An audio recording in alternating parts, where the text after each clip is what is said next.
Ei, mundo dos homens! É hora de termos uma conversa.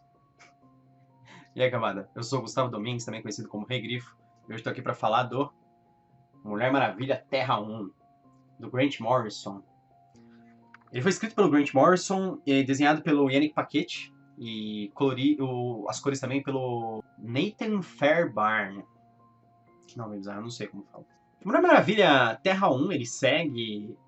Ele é um quadrinho da DC. Foi lançado em 2016, lá fora, nos Estados Unidos. E lançado no mesmo ano aqui no Brasil pela Panini. Ele segue a linha de sucesso do Terra 1, que começou com o Batman Terra 1, e depois teve o Superman Terra 1, volume 1 e volume 2.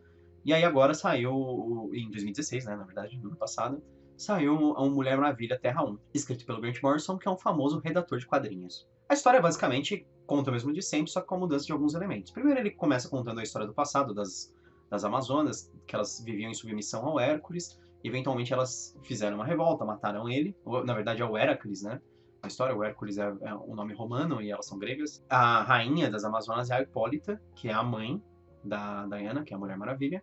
E ela que fez a revolta contra o Hércules. O tempo se passa, a Diana nasce, na verdade, e ela passa a achar a Ilha Paraíso pequena demais para ela.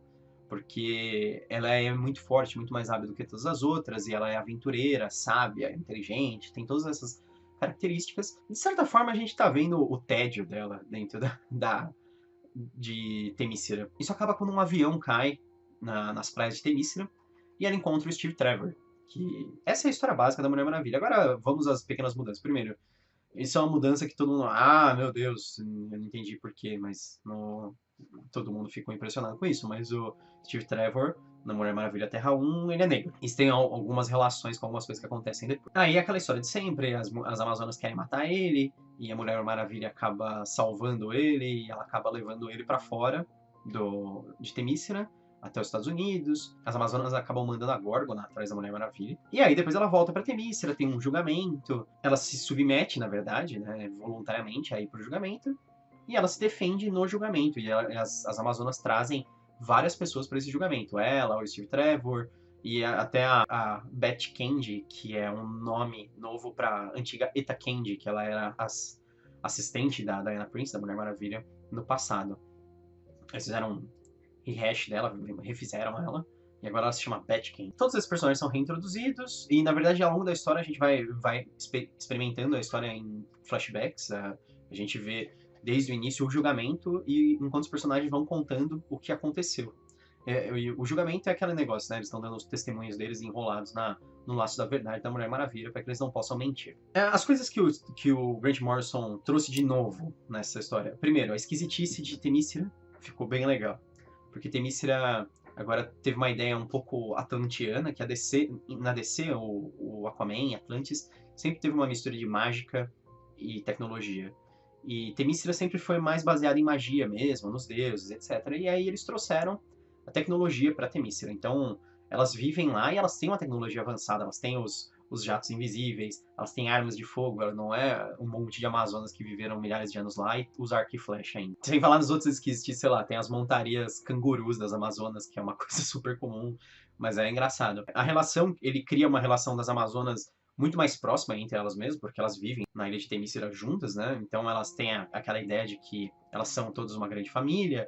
Uma grande família parece um pouco incestuosa, né? Porque todas elas fazem parte de uma família, mas elas têm um amor talvez um pouco erótico entre elas. E ele reintroduz a ideia das Amazonas do antigo bondage, né? O bondage, ele é aquele fetiche de ser amarrado durante o sexo, etc. Da qual o William Marston era adepto. O William Marston, ele é o criador da Mulher Maravilha. E existem muitos elementos de bondage na história da Mulher Maravilha. Tanto que os braceletes da Mulher Maravilha, eles são reminiscentes de grilhões. Grilhões são aquelas algemas largas. Existe, dentro do universo das Amazonas, existe essa ideia de que se submeter é um ato de força e um ato de amor. Você se submeter, uma pessoa se submeter a outra. Aí tem uma situação um pouco incômoda que o Grant Morrison cria. A Diana fala que ela salvou a vida do Steve Trevor e que agora ele tem que se submeter a ela, então ele tem que ser algemado enquanto ele tá perto dela. Então é uma ideia meio... O Grant Morrison quis fazer uma piadinha, não uma piadinha, mas uma referência com talvez escravos, assim, porque o Steve Trevor é negro, e ele fica abismado. Foi uma coisa que todo mundo viu e falou, ah, meu Deus. E isso é só um momento babaca, assim, não tem nada demais. Não tem nenhuma profundidade nessa descrição. Inclusive, pelo Steve Trevor ser negro, isso é trazido à história várias vezes, inclusive no fim ele fala que, o meu povo foi dominado no passado, e por isso agora eu me alio com as Amazonas contra os homens ricos, porque vocês também vão ser atacadas pela sociedade patriarcal, etc. E é aquela mensagem com a mão bem pesada, assim, do Grant Morrison, sem nem um pouco de sutileza. Na verdade, quadrinhos, em geral, eles são uma mídia curta demais para desenvolver essas questões morais com mais sutileza.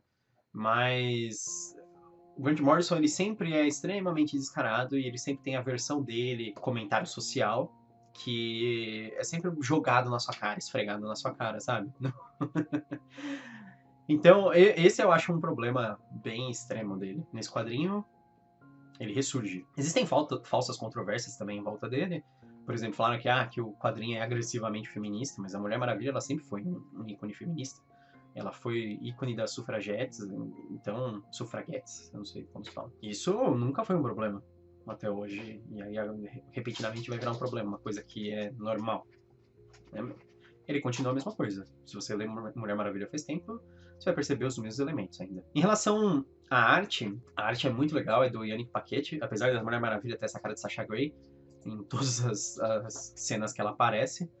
Ela é muito legal, e o que eu acho legal são as transições, porque ele faz um negócio de vasos gregos nas transições de algumas cenas. Dá um negócio assim, é um estilo clássico e de uma movimentação ao mesmo tempo interessante. Mas no começo é um pouco confuso, você tem que entender qual é a ordem que está ocorrendo os quadrinhos, porque às vezes eles ocorrem na diagonal, e não naquela leitura tradicional que a gente faz, né? Esquerda, direita, esquerda, direita, esquerda, direita. Às vezes eles estão funcionando de uma maneira estranha. Você tem que entender a ordem deles mais por contexto. O Yannick Paquette também, eu percebi que ele tem bastante cuidado ao desenhar o corpo feminino, isso me lembrou bastante o Frank Show, mas eu achei, apesar das Amazonas elas serem todas diferentes, assim, terem várias etnias dentro dela, elas têm corpos bem idênticos. Então, sei lá, parece que todas elas têm exatamente a mesma altura, a mesma massa muscular, e são pessoas... Tipo, eu entendo que todas elas são uma raça guerreira, que elas fazem muito exercício todo dia, que elas lutam pra caramba e tal, mas elas ficariam exatamente todas iguais, sabe? É estranho. Todas com os seios do mesmo tamanho, todas com as coxas da mesma circunferência, todas com a mesma altura. Isso foi uma padronização meio só pra mostrar as Amazonas, sabe? Então, tipo, elas não são padronizadas na questão de etnia, mas o tipo de corpo elas são padronizadas. Mas, no geral, é um quadrinho que dá pra aproveitar bem. Ele traz muitas coisas clássicas da Diana que são legais. Por exemplo, a visão da Mulher Maravilha como sábia e como uma curandeira, que é uma coisa que é deixada muito de lado hoje em dia, quando você dá ênfase aos poderes dela e à força dela e o fato dela ser uma guerreira. E ela não é só uma guerreira, ela tem muitas habilidades diferentes. Ela utiliza sempre muitas dessas habilidades. E outra coisa, ela também é uma forte pacificadora. Então, nessa história, ela também, às vezes, dá ênfase ao não conflito. Ela vai entrar em conflito, mas às vezes ela prefere se render ou fugir para evitar um conflito desnecessário e sangrento. Isso é um negócio bem legal da Mulher Maravilha, assim, que ela não é exatamente um super-herói, ela é uma embaixadora da paz. Então, se você gosta dessas reinvenções de origens da DC, que são bem típicas, inclusive da série Terra 1, eu acho que você vai ainda aproveitar o quadrinho, vai achar ele bem legal. Ele também é um quadrinho que você aproveita um pouco melhor se você ler ele mais de uma vez, porque você vai entender mais.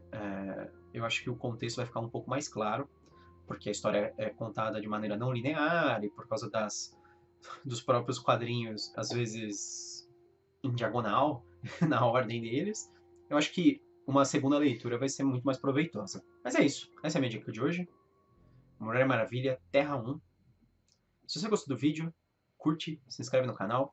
Eu sou o Gustavo Domingues e bem-vindo ao Canavial.